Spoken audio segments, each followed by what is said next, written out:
Sri Lanka unique digital identity project यानी कि SLUDI। तो in a significant stride towards bolstering digitization, India has extended financial hand to Srilanka's innovative digital identity project. तो जब digital projects की बात हो रही है, चाहे वो यूपीआई के प्रोजेक्ट की बात हो या डिजिटल इंडिया के प्रोजेक्ट की बात हो या फिर कैशलेस इकोनॉमी की बात हो, भारत काफी तेजी और रफ्तार से आगे बढ़ रहा है और दुनिया के काफी सारे देश देख रहे हैं कि भारत उनको सपोर्ट करे। उन्हीं में से श्रीलंका है, जिसकी श्रीलंका का सपोर्ट कर रहा है इंडिया।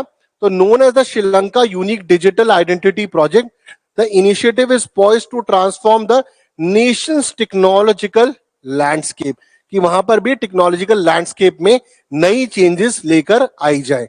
और यहां पर क्या बात हो रही है, Sri Lanka unique digital identity project. जैसे कि हमारी कंट्री में ऐसा डिजिटल आइडेंटिटी प्रोजेक्ट क्या हो जाएगा, फॉर एग्जांपल आधार कार्ड, जिस पर काफी बवाल मचा था एक टाइम पर, बट आधार हैज बीन, आप देख रहे हो डिजिटली वो कैसे हमको लिंक करता है। तो SLUDI प्रोजेक्ट, जैसे SLUDI हो गया, फिर इसी तरीके से फाइनेंस में यूपीआई चल रहा है, कैशलेस इकोनॉमी की बात हो रही है, अकाउंट्स को सिंक करने की बात हो रही है, बहुत सारी चीजें हो रही है।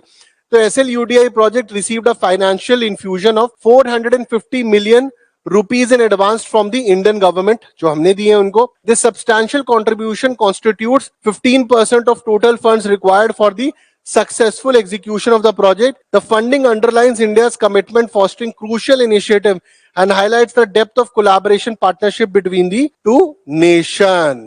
Okay, तो ये है आपका Sri Lanka unique digital identity project, जो बेसिकली एक्सटेंड करा है, फाइनेंशियल हैंड एक्सटेंड करा है इंडिया ने। 15% के करीब पैसे दिए हैं इस प्रोजेक्ट के अंदर, डिजिटल आइडेंटिटी प्रोजेक्ट श्रीलंका के लिए करीबन 15% 450 मिलियन रुपीस दिए गए हैं। और फंडिंग बेसिकली दिखाते हैं कि भारत अपने नेबर्स के साथ एक अच्छी नींव और इंपॉर्टेंट रिलेशनशिप रखना चाहता है। अनलाइक चाइनीज, जो पैसे तो देते हैं बट आपकी इकोनॉमी को कैप्चर करने की कोशिश करते हैं, आपके लैंड को कैप्चर करने की कोशिश करते हैं। और हमने देखा ही है हैम्बन टोटा में क्या हुआ और श्रीलंका में किस तरीके के इकोनॉमिक क्राइसिस आए। पूरा वीडियो देखने के लिए डाउनलोड करें शौर्य और विवेक ऐप गूगल प्ले स्टोर से।